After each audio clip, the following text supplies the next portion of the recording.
Ahoy, ladies and gentlemen. Welcome to the show. How are you doing? Oh, I'm feeling rough today. I did a few hill sprints and I was breathing out of my arsehole.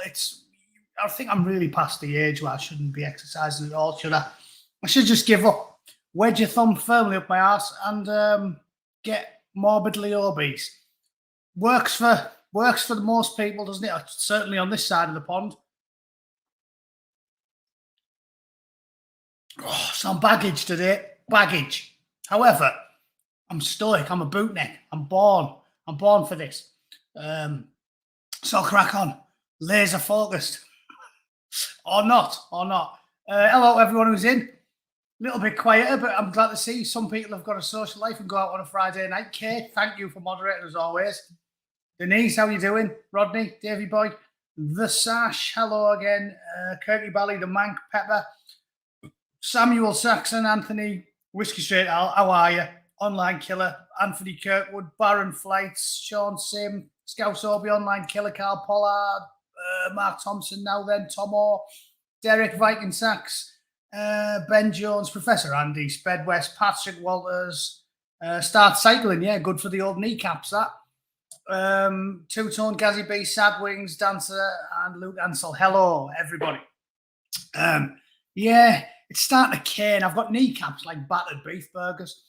As it's a Friday, though, I wanted to start with this because a friend of mine sent me it and I fucking pissed myself laughing at it. So I thought I'd share it with you because it was funny and it was written by a Borough lad and it's taking the piss out of Sunderland.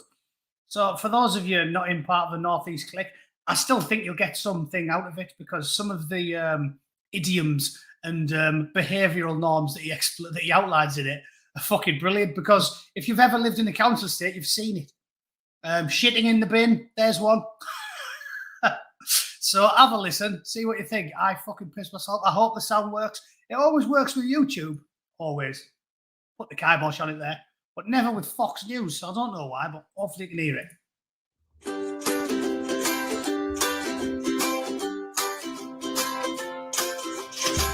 Come to Sunderland.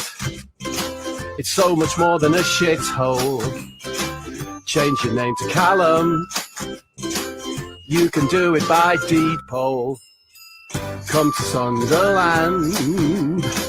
You can put your dog in a pram. Put your tracksuit on.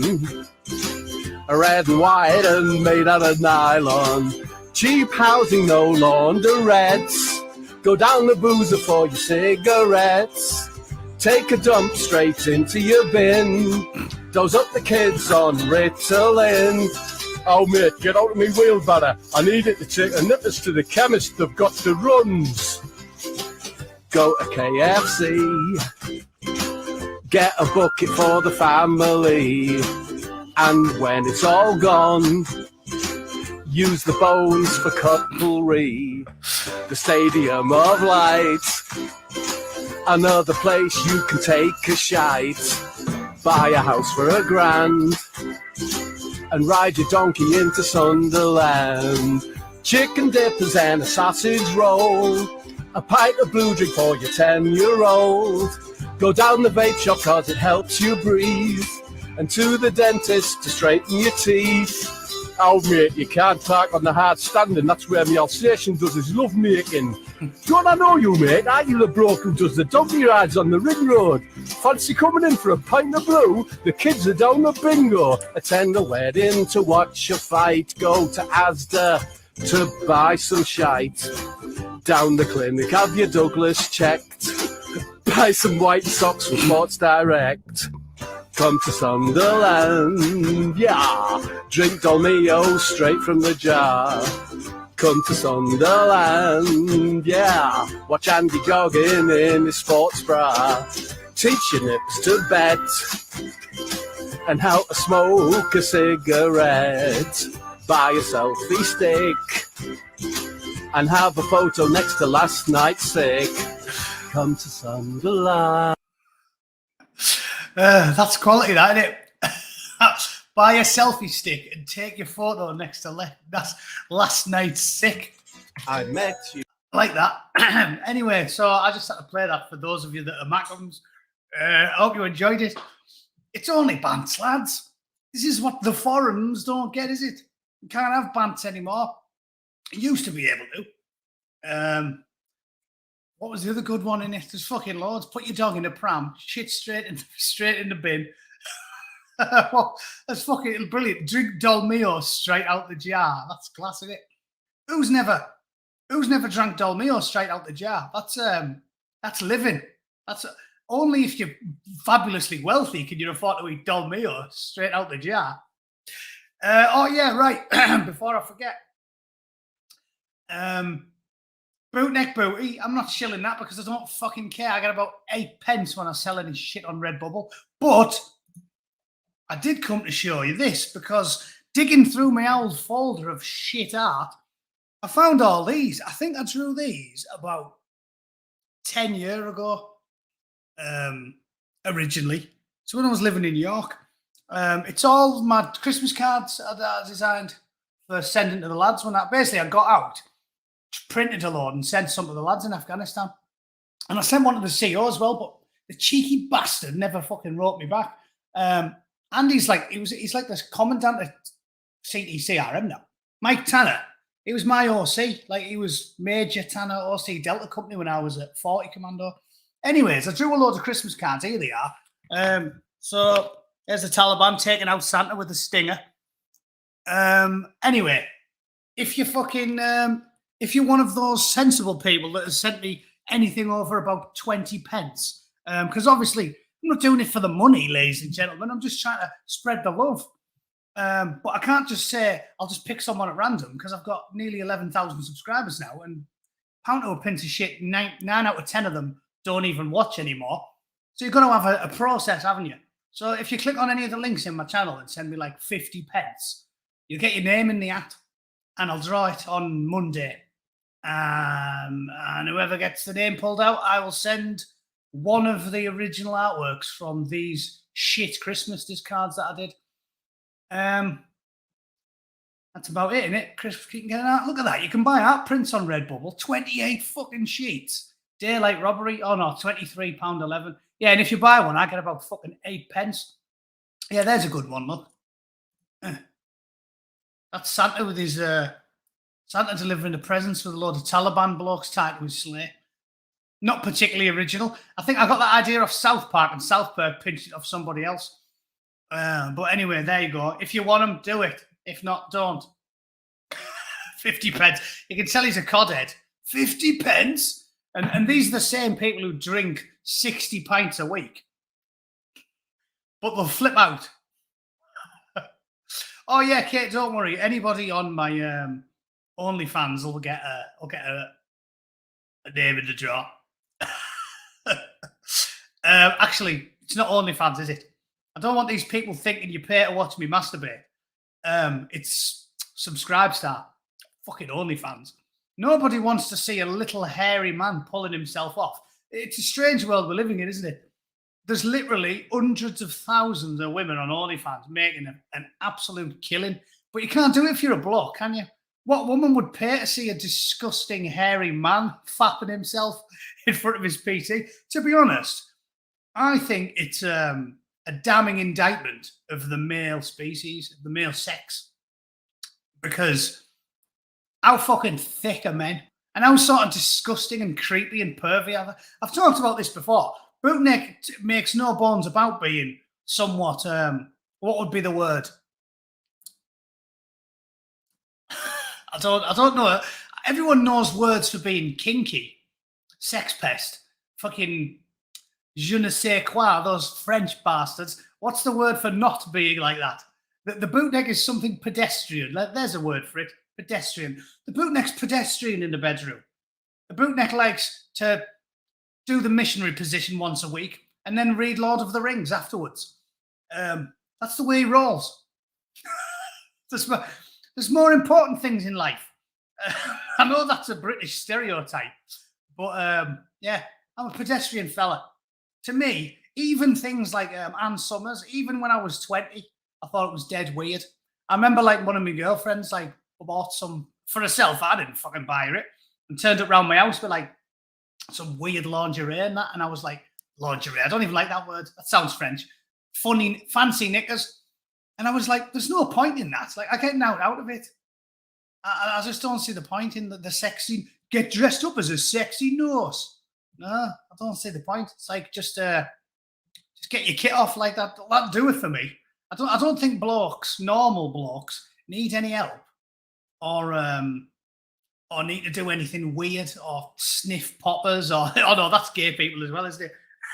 In the closet. Well, it's been a fucking while in the closet. I'm 42 now. But yeah, I'm weird in it, don't you think? If you're English, you leave the funny costumes and the mind-altering psychedelics for those kinky continental fucking sexual deviants. Bootneck's very pedestrian. Yeah, if I was on camera playing with myself, there's someone would dox me, and then the Santa Barbara Zoo would fucking kick my door open and they'd tranquilise me and have me back in the chimp enclosure. They'd be like, breaking, chimpanzee escaped from Santa Barbara Zoo and learned how to fucking type. So yeah, weird, isn't it? Weird. I'm very vanilla when it comes to sex. I also try and control my base urges because, frankly, if all you want to do is eat, sleep, and fuck, you basically are a chimpanzee. And we all know somebody like that. And they're all a bit thick. There's no science behind this, but I'm convinced that anybody who's got a seriously high sex drive is a bit thick. Because whenever I've met anyone who's an absolute sex pest, everyone knows someone. There was one lad in the car who was called Richie. Not you, Richie, the one I see regularly and still talk to all the time. No, not my Bezzy Oppo Richie, this other one. At 40 Commando, and all he wanted to do was talk about shagging. Like, every time you went out, it was like anything who comes anywhere near him, he's trying to fuck it. And he was a bit thick. So ever since then, I've always thought, if you're a bit of a sex pest and you can't control your urges, I think it's a telling of a low IQ, but maybe I'm just totally making that up. That's what I think, anyway. Right, anyway, I didn't come here to talk about shagging, although it frequently descends into cock, doesn't it? As you all know. Let's do something news-based for a change, shall we? Oh, here's a good one. Good to know. While all the world descends into chaos, the BBC and the British government are still worried about the big things in life. Also, did you notice when you click on this fucking story, the BBC have got a designated, like, this is her full-time job, LGBT and identity correspondent, Lauren fucking Moss. LGBT and identity correspondent. Can you imagine that? I'd be embarrassed. I'd be fucking embarrassed. I'd rather tell my mum and dad I was a fucking drug dealer. What do you do for a living? LGBT and identity correspondent. Fucking don't tell anyone, you daft cunt. Don't tell them. Tell them you can't get a job because you're on the sex offenders register. I'd be less embarrassed. What do you do for a living? I can't get a job. I got caught wanking outside a primary school. Well, not the end of the world. Not the end of the world, mate. At least you're not an LGBT and identity correspondent at the fucking BBC. And out of interest, I'll look up Lauren Moss and see what she looks like, because I always do it. Okay. Looks relatively normal. I do, in all honesty, I do like the look on Twitter for them, just because when they are 300 pounds of chewed bubblegum, body like a military sleeping bag filled with fucking dog shit. I just think, yeah, you're just a living stereotype, aren't you? But sadly, it looks like Lauren Moss is a normal human. Anyway, so let's get into this, shall we? And obviously, it's a black man checking his phone for the advice, because I'll tell you what, definitely no homophobia in the black community. Definitely not. The only people who are prejudiced is whitey. Everybody knows that. Everybody knows the black community is mega on side with fucking LGBTQ plus IA. Fuck me. I tell you, I met a bloke, sorry, not a bloke, a bird. There's a bird who I talk to regularly in my local. It was a black lass called Tamika, and she's sound. I always have a crack with her. And she is fucking little bit homophobic. Like, that community is not renowned for their fucking tolerance. So it's quite bizarre how we still just focus on whitey. Like, there's many communities. I'll also talk about who else is somewhat not on side compared with the average window cleaner from Leeds. Who is not on side with gay marriage, lesbians, LGBTQ plus IA, blokes shagging each other? Which group do you think, the group that the BBC absolutely loves, who are not really cool with it all? I'll give you a clue. They often pray in a church with a big gold bell end on top of it. Answers on a postcard. So Sergio says, me, fucking me. I'm proud of it. Yeah, but the point I'm getting at is, Sergio, they don't talk about any of them other people as ever being homophobic. The only people who are is you fucker. Or people who look like me. So that's weird, isn't it? That's weird. Yeah, I think we're gonna have a bit less of that, Andrew. Not really the type of thing I want to promote on YouTube. Yes, Liam's got it right. So let's read the fucking story. As always, I have to riff and talk shit for a little bit before we start. The government is to fund a helpline for people who have had or are at risk of all forms of so-called conversion therapy. Do you remember when, this is another favourite BBC trick, it's because they're incapable of being impartial about anything, ever. They can't just call it conversion therapy. They have to tacitly endorse the idea that anybody who thinks it, likes it, attempts it, or perpetuates it is human scum and should be scraped off the fucking sole of your pink rainbow sandals. So it was the same when those marvellous chaps from ISIS, those splendid fellows who, let's not talk about them, let's discuss the real problems in life, like not having enough rainbow-coloured zebra crossings in London. Yeah, don't worry about them. But they always had to put so-called in front of them, didn't they? These blokes were the most devout practitioners of that religion in the whole fucking world. They could recite the fucking holy texts word for word. They prayed 5 times a day. They all had big beards. They eschewed pork with alacrity. They didn't drink booze. They frequently quoted the holy book as they were murdering people.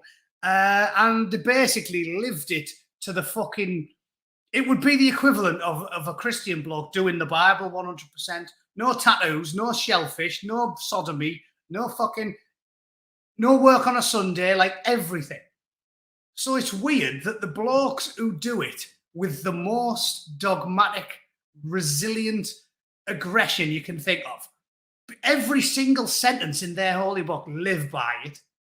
They go, oh, those so-called ISIS, you know, I can't repeat the first 2 words. So-called, oh really? But my mate Abdul, who's born and raised in Yorkshire, and totally rejected the religion of his parents, and is an openly gay DJ, and doesn't ever go to the building with the big golden bell end on top, and he fucking never, and he drinks poppers, and he drinks booze, and he sniffs poppers, and he loves going to the gay discotheque, and he's never once been anywhere near a bell end church, and he doesn't know anything. He's never flicked through the holy book. He is 100% definitely a practitioner of the religion of many, many pieces. He is 100% doing it right. He is doing it right. But the blokes who do everything in the book and pray all the time and go to the fucking church 5 times a day, they're definitely not. Yeah.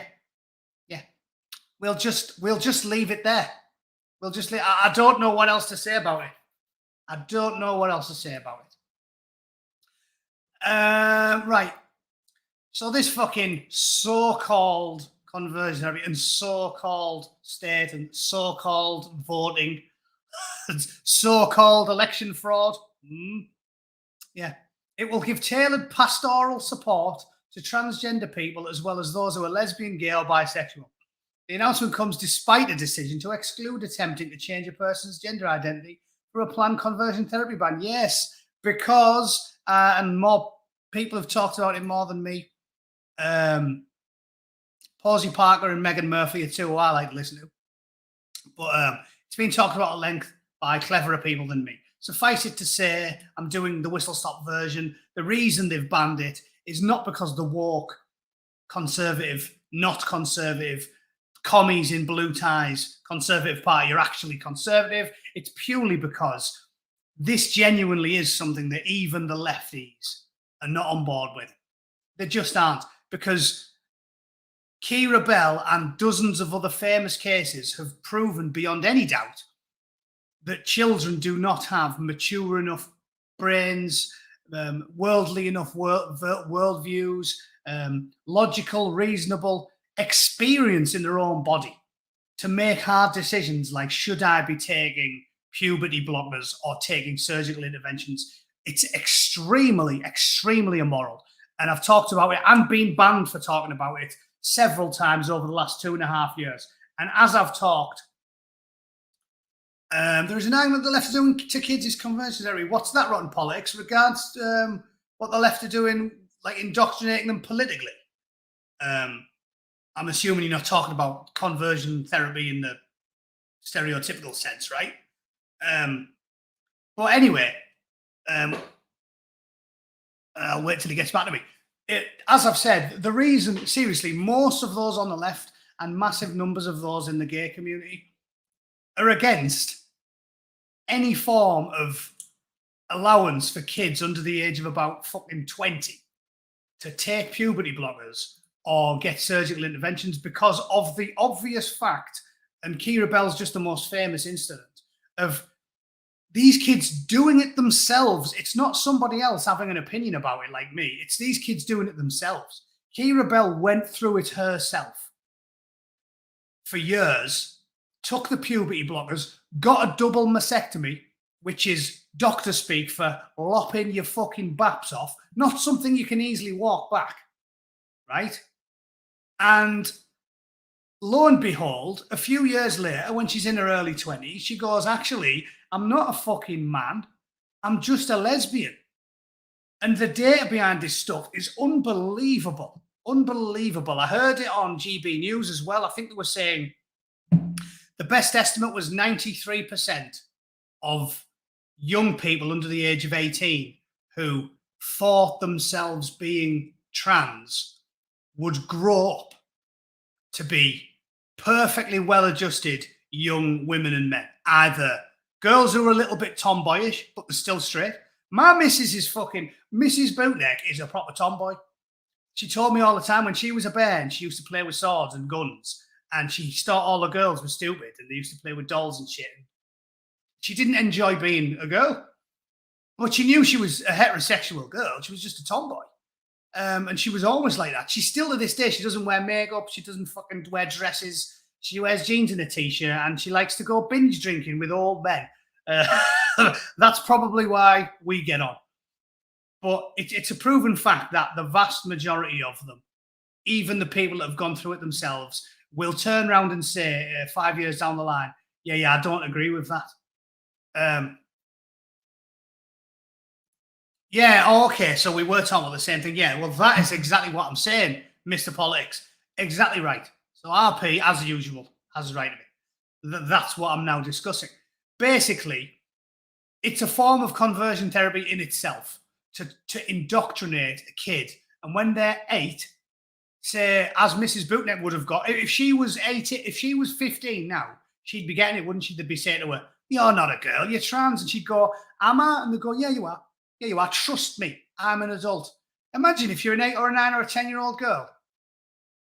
You would definitely be able to talk them into transitioning, wouldn't you? Because little kids are susceptible to what adults tell them. They trust adults. Little kids are malleable. And if you were a 7, 8, 9, 10-year-old girl and they kept saying to you, oh, you don't like playing with dolls? Oh, you must be trans then. Just go and be trans for a bit. So that is exactly right. What Rotten Politics said there, that is exactly right. It is a form of conversion therapy in and of itself, which is what I'm getting to with this story. The announcement comes because they're trying to paint the Conservatives as far right, loonies, which is, again, these people are completely off their fucking tits because the Conservatives are, by definition now, a left-wing party. They aren't right on anything. They aren't right on anything. They are a left-wing party. Left on immigration, left on crime, left on conservatism. They don't conserve things. They fucking want to pull down a statue of Winston Churchill and the Conservatives go, yep, that's a good idea. He was a cunt. They're not conservative. They're left wing. They're left wing and everybody else is far left. So that's why whoever you vote for, you get woke. The only reason the Conservatives are doing this is not because they aren't left wing. It's because it is deeply, deeply immoral, as stated by many, many trans LGBTQ plus I fucking hate people. It is deeply immoral to tell an 8, a 9, a 10, 11, a 12, a 13, up to about fucking 18-year-old, a young kid, oh, you might be a tomboy, you might be a bit effeminate, you might grow up to be a perfectly normal gay man. No, you have to change your gender. Imagine how fucked that is. Imagine how fucked up it is if you're a 12-year-old lad and you fucking first start going through puberty. Again, I was a late bloomer. I don't think I liked girls till I was about 15. I was more into like skateboards and fucking computer games. Let's say 13, 14. Is it normal when your hormones start kicking in and you start fancying people? If you're a 13-year-old lad and you would grow up to be a perfectly normal gay man, but someone talked you into taking loads of hormone blockers. So by the time you're 15, you haven't gone through puberty and you're all fucking weird.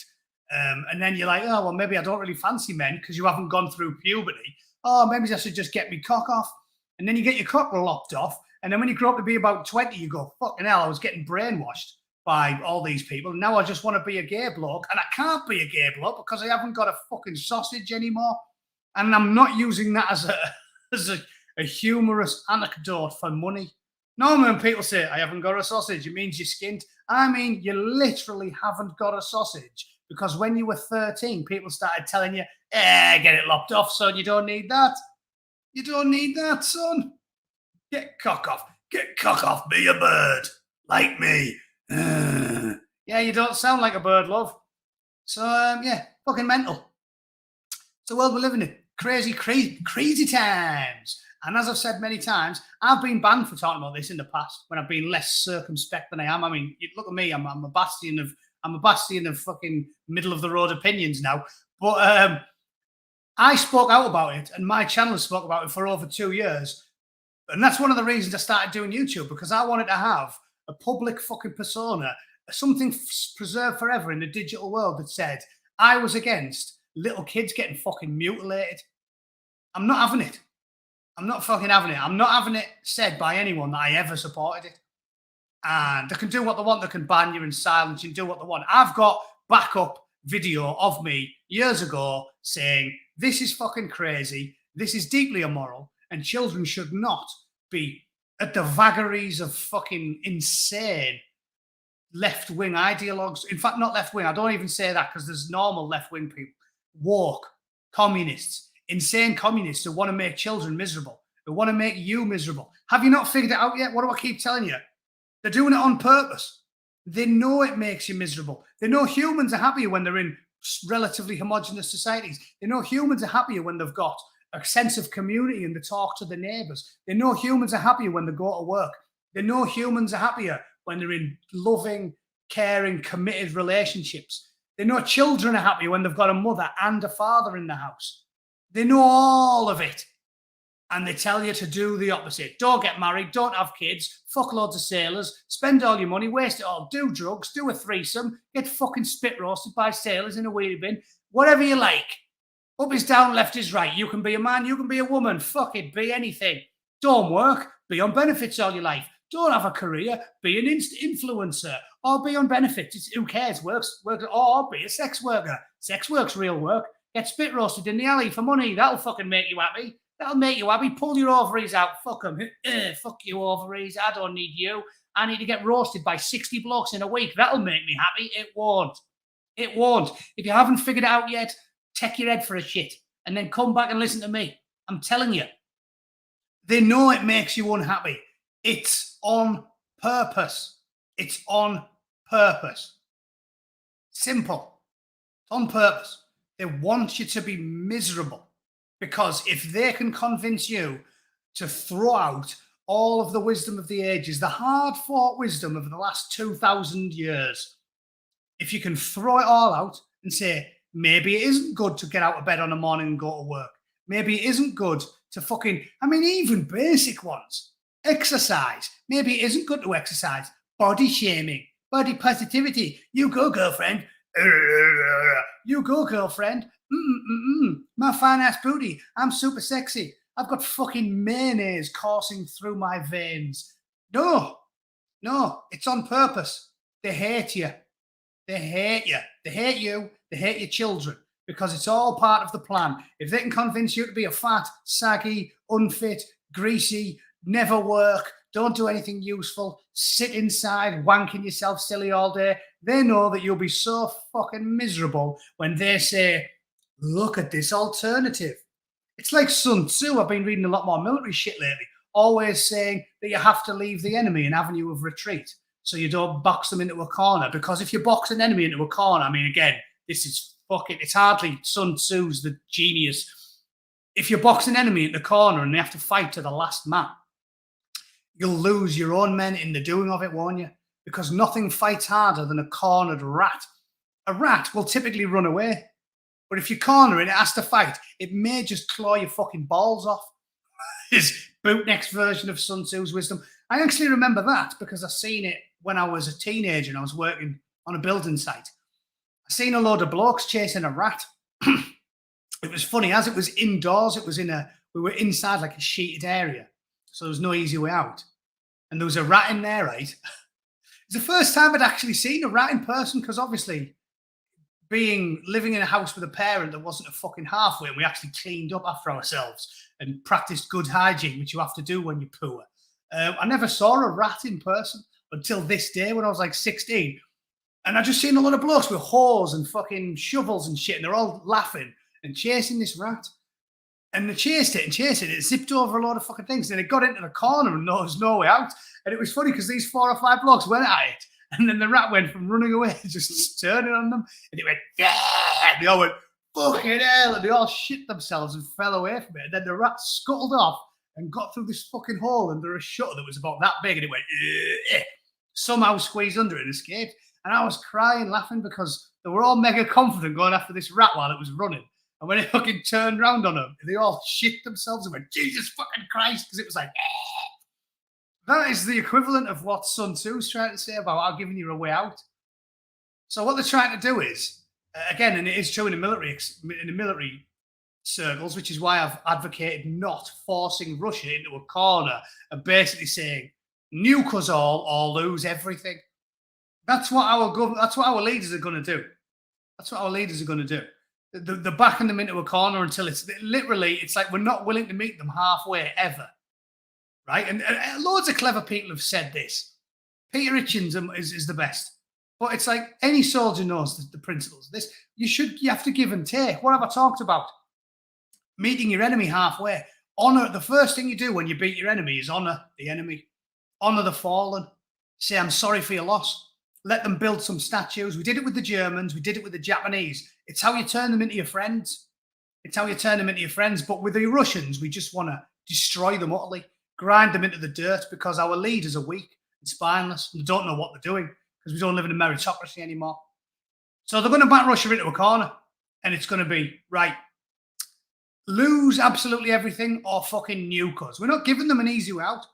We're not saying you've made mistakes, you shouldn't have done this, but I'll tell you what, we'll draw a fucking line right through the middle of Ukraine and we promise we won't expand east anymore. And we'll give you some stuff and you give us some stuff and we can be mates again. That's what you've got to do if you want peace.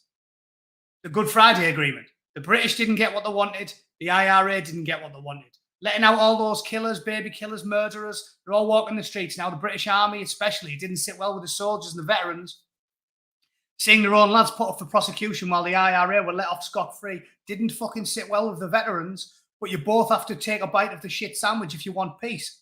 Ladies and gentlemen, that's how it works. Any educated scholar will tell you that. But we're being ran by fucking imbeciles. So this is as close as we're going to get to fucking nuclear war. Because in the Cold War, we had leaders that weren't complete fucking morons. Now we're in the shit. The idea of offering them an avenue of escape has completely disappeared. And this is why all of this is linked. You thought I was off on a rant there. I'm segueing back in. This is why this is linked. Because the commies are offering you an avenue of escape. Because they're smarter than the fucking our lot. They're smarter than these fucking conservatives in the House of Commons and the House of Lords. They're offering them a way out. They want to make your children miserable and you miserable. So that's what I was talking about Simon about. That's what I was telling you guys. Exercise. Don't drink too much. Live frugally. Get used to living within your means. Stay focused. Stay clean. Stay sensible. Because you have to. Because this is all part of the plan. If you live your life the way they want you to, getting drunk all the time, eating shit whatever you want, you go, girlfriend. Body positivity. You just be a fat cunt. It's fine. If you live your life the way they want you to live your life, you'll be a shell of a man. You'll be miserable. You'll be fucking miserable. You'll have no real sense of community, no real sense of friendship. All this fake shit online. Going to a fucking yoga class with people who don't even like you. You'll have no sense of community, no real friends, no money, no physical health. Mentally, you'll be a shambles. Your kids will be miserable. You'll be miserable. Your life will be shit. And then they offer you the golden path and say, why don't we try it our way? And if you've been downtrodden enough by them, you'll go, okay, what have we got to lose? It's working. They've convinced a generation of kids that capitalism doesn't work. Capitalism doesn't work. You'll never be able to get your foot on the property ladder. You'll never be able to get any capital. So let's try something else. They've managed it. And now we've got a generation of kids that don't want to tighten the belts, don't want to try because they've been indoctrinated. They think the system is broken. The only system that works. I'm not. Every educated man knows the problems with capitalism. There's many problems, but it's the only system that works. It's the only system that works.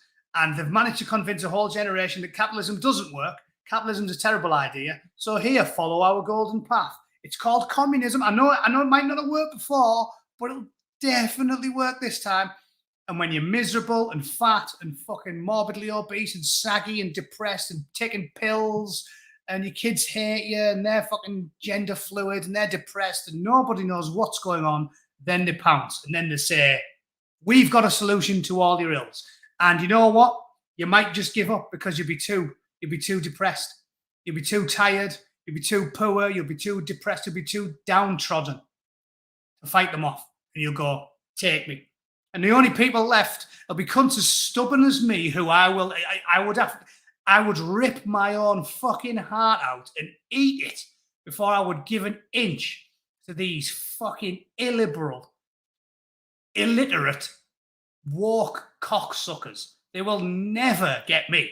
So I'm all right, but I'm trying to help those of you that might be in a bad place.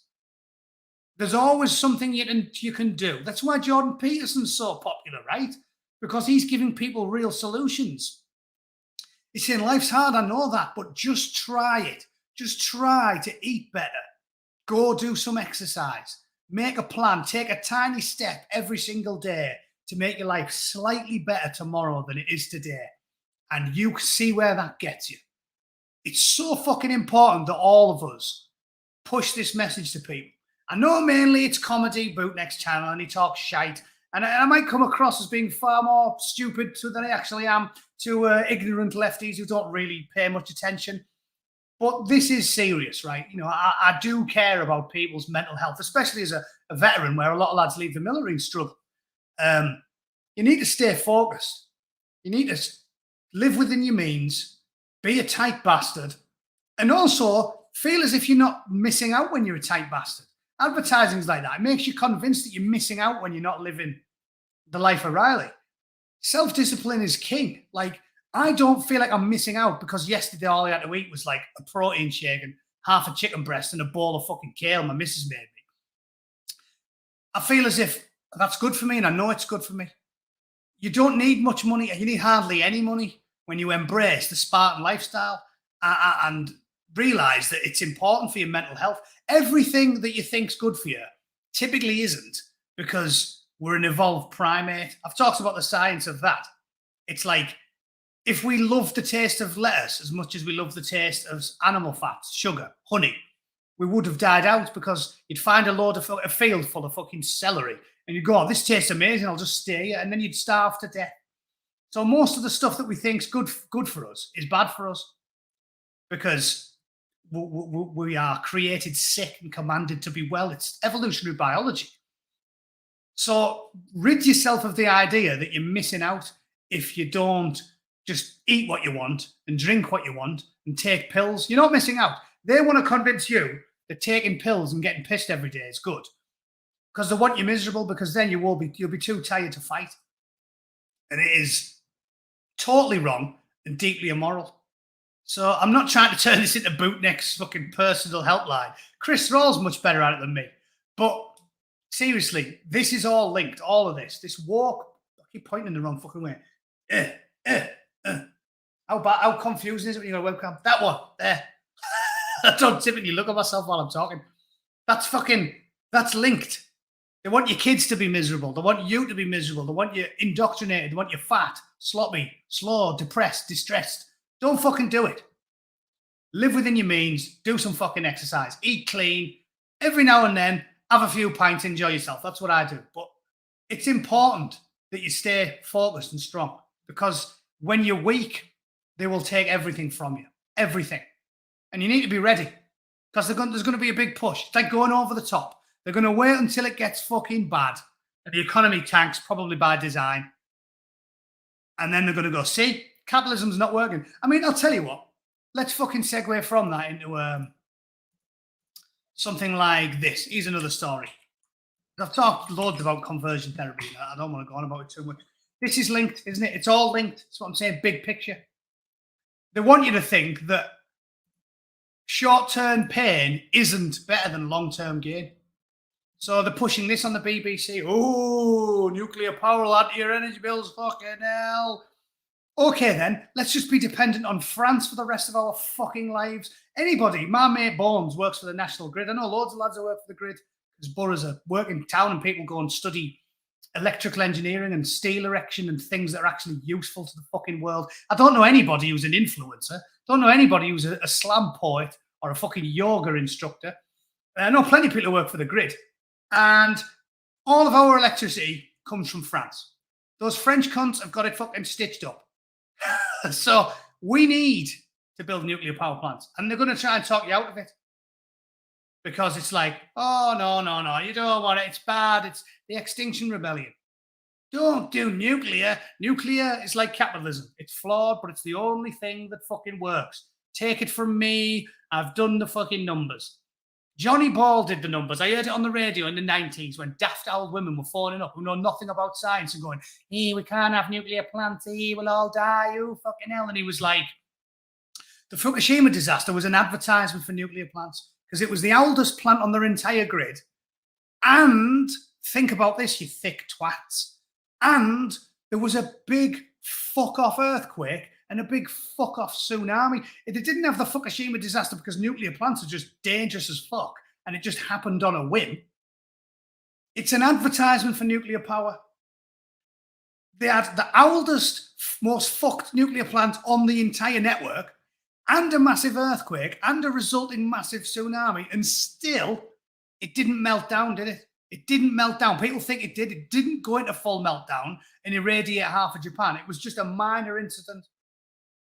So it's an advertisement for nuclear power. So ignore the scaremongers. And this is fucking the same shit. It's because they don't want you to be happy in the future. So the reason, again, I'm rambling and I'm pulling too many strings. So I'm just going to try and sum this all up now in 5 minutes. And then I'm going to fuck off. Right? It's Friday. I've got more important things to do than talk, repeat myself. And I'm aware I'm doing it now. Extinction Rebellion. The pandemic response, locking everybody in the house, telling you that you can't afford nuclear power. It's all linked because when they think about it, just be rational. Why the fuck would a pandemic response be political? Why would woke people, just think of this, why would woke people who traditionally, the far left are not risk averse, the conservatives are risk averse. Anybody who knows the tenets of these political ideologies knows it. Typically, conservatives are low risk, slow and steady. Let's be careful. Lefty liberals are, fuck it, we'll take risks because it'll make the world a better place. Why would the high risk people be the ones saying we have to stay in the house for the next fucking 3 years, and the low risk people saying we've got to get on with it? Why? answers on a fucking postcard. It's because it was expressly political. Because capitalism works. It's the only system we've ever invented that does work. But if they can say Extinction Rebellion, you can't drive your cars, it's chipping away at capitalism. All of a sudden, the supply chain's fucked. All of a sudden, you can't go where you need to go. All of a sudden, fucking petrol goes through the roof. All of a sudden, everything starts to go tits up. So they go, fucking can't drive your cars, Extinction Rebellion, push that, tax the balls off you. Next thing, bam, pandemic response. Oh, the economy's doing quite well. Let's lock everybody in the fucking house for 3 years. And then they lock you in your house for 3 years. And then you go, oh, look at this, capitalism's failed. Capitalism's failed. See how many people are unemployed now? Capitalism's failed. No, you locked them in the fucking house for 3 years, you cunt. Right? And this is another link to it. And it can all be summed up in one big fucking ball. Back to the original story. Why do they want you to be telling your kids that they should lop the cocks off? Why do they want you to be morbidly obese? Because they want you to be miserable. Tied all together, what do you get? It's the plan. That's not a conspiracy theory. It's a fucking fact. They want you to be miserable because they want capitalism to fail, and then they all offer you the golden alternative. And they won't say capitalism's failed because of Extinction Rebellion and green energy taxes, and we didn't build any nuclear plants, and we locked everybody in the fucking house for fucking 3 years and decimated the healthcare industry and fucked up the entire world on purpose. No. Capitalism just failed. Just failed. What? It didn't just fail because you locked me in the house for 3 years. No. It just failed. Just did. It just did. Fucking bollocks. Suck my stump, lefty cunt. How's that sound? How does that grab you? By your big fat cankles. By your fat 25 stone cankles that you've got because you think it's a good idea being 25 stone and having a head like a fucking wheelie bin. How does that grab you? So, ladies and gentlemen, don't listen. Don't fucking listen to them. Stay clean, stay focused, stay strong, stay sane. Keep your sense of humour because we're living in a clown world.